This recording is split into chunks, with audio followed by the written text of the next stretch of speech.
En aquel tiempo decía Jesús a la gente: cuando veis subir una nube por el poniente, decís enseguida, va a caer un aguacero, y así sucede. Cuando sopla el sur, decís, va a hacer bochorno, y sucede. Hipócritas, sabéis interpretar el aspecto de la tierra y del cielo, pero ¿cómo no sabéis interpretar el tiempo presente? ¿Cómo no sabéis juzgar vosotros mismos lo que es justo? Por ello, mientras vas con tu adversario al magistrado, haz lo posible en el camino para llegar a un acuerdo con él, no sea que te lleve a la fuerza ante el juez y el juez te entregue al guardia y el guardia te meta en la cárcel. Te digo que no saldrás de allí hasta que no pagues la última moneda. Palabra del Señor. Gloria a ti, Señor Jesús. Jesús está quejando de que aquellos que saben intuir cuando va a llover o cuando va a hacer bochorno, no sepan descubrir en su mensaje y en sus milagros la llegada del Salvador. Eran ciegos, pero porque no querían ver, y eran sordos porque no deseaban escuchar. Esta es una primera enseñanza del Evangelio de hoy. ¿Cómo no sabes interpretar aquellas cosas que pasan en tu vida? Porque lo mismo que el cuerpo da señales, un dolor no es un capricho de tu cuerpo. Un dolor es como una sirena que se enciende y empieza a sonar cuando entra el ladrón en casa. Es una señal de alarma. ¿Qué te está pasando? ¿Estás bebiendo mucho? ¿Comiendo demasiado? ¿Estás tenso? Y por eso la angustia en el estómago. ¿Qué te está pasando? Tu cuerpo te está dando señales de alarma. Del mismo modo te da señales de alarma tu alma. Y debes de saber interpretarlo.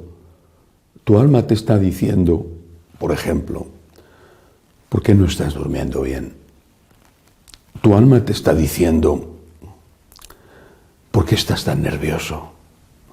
¿Por qué estás saltando a la más mínima? ¿Qué te pasa? Te lo está diciendo tu alma. Es tu alma la que te está diciendo, por lo menos en muchos casos, te está diciendo, hay un problema de fondo. Y ese problema es el que tienes que atajar, es el que tienes que intentar descubrir cuál es y resolver. Y no solamente en cuestiones psicológicas, sino especialmente en cuestiones más profundas que las psicológicas, incluso en cuestiones espirituales. ¿Tiene paz de conciencia? Esta es la gran pregunta. ¿Tienes paz de conciencia? Y por eso Jesús termina diciendo poniendo este ejemplo de, mientras vas con tu adversario al magistrado, haz lo posible por el camino por llegar a un acuerdo con él. Aparte de que es un consejo sensato. En España decimos que vale más un mal arreglo que un buen juicio. Pero aparte de eso, la gente se empeña muchas veces en pelear, y en la pelea se va el dinero para los abogados, con respeto a los abogados, y se va el ánimo, la paciencia, la paz. Pero aparte de eso, no creo que Jesús estuviera dando solo un consejo, como podía haber dado cualquier maestro de filosofía o de ética. Él es el Señor, y no que está hablando de otra cosa, no que está hablando de la vida eterna.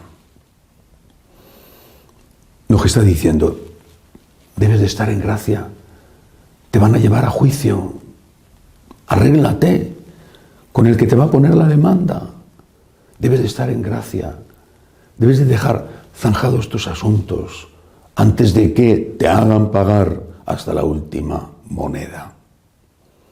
Deja arreglados tus asuntos, que eso de verdad es lo que vale, lo que más vale.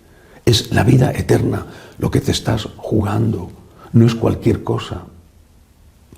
Muchas veces he pensado cómo era posible que mi país, en España, se levantaran aquellos extraordinarios monumentos a la fe que son las iglesias. Y no me refiero solo a las espectaculares catedrales góticas, Burgos, una cosa impresionante, León, o catedrales que empezaron con un estilo y terminaron con otro, más o menos barroco, que son maravillosas. ¿Quién no se puede admirar delante de la Catedral de Toledo, por ejemplo, o de la de Sevilla, la de Segovia, tantas, tantas? No me refiero solo a esas. Las parroquias de los pueblos, de tantos pueblos en España, son bellísimas. Han desafiado el paso de los tiempos. Ahí están con roca sólida, con piedra firme. Esas parroquias de pueblos que hoy muchas veces están sin habitantes, esas iglesias no fueron edificadas por extraterrestres. Esas iglesias fueron levantadas con el esfuerzo, los donativos, el trabajo físico de la gente que vivía allí o del noble, conde, marqués, duque, al que pertenecía ese territorio. Pero también él, un católico. Aquella gente lo hacía porque creía en la vida eterna. Eran monumentos a Dios. Eran la casa de Dios y también la casa de los hijos de Dios. Pero era un acto de fe en la vida eterna. Creían que había algo más. Y porque creían que había algo más, eran capaces de quitarse un poquito,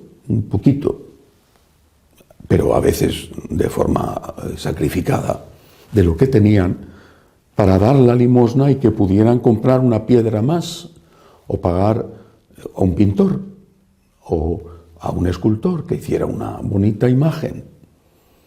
Aquella gente creía en la vida eterna.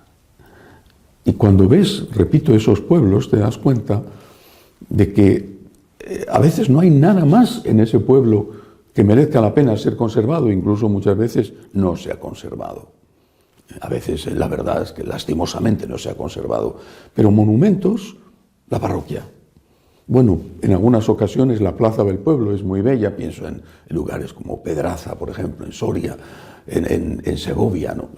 Bueno, sitios donde hay también un ambiente bellísimo, pero a veces no hay nada más, solo la parroquia queda, porque es el testimonio de la fe de aquellos, gente sencilla, gente pobre, gente humilde, pero gente creyente, que sabía que había una vida eterna y que querían estar con Dios en esa vida eterna.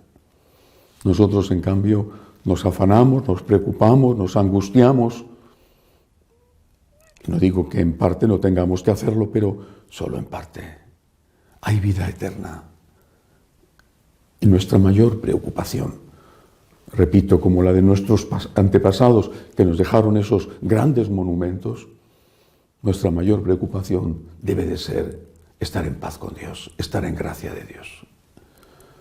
Lo que deberíamos exigir, en primer lugar, a los sacerdotes, en primer lugar, es que confesaran y celebraran el sacrificio de la misa. Necesitamos estar en paz con Dios. Estando en paz con Dios, no digo que todo esté resuelto, porque claro, hay que comer, hay que vivir, pero estando en paz con Dios, muchas cosas se resuelven por sí mismas y nos da Dios la fuerza para luchar por las otras. No permitas que llegue la hora en que te lleven ante el juez sin haber arreglado tus asuntos en la tierra y sobre todo en el cielo. Que así sea.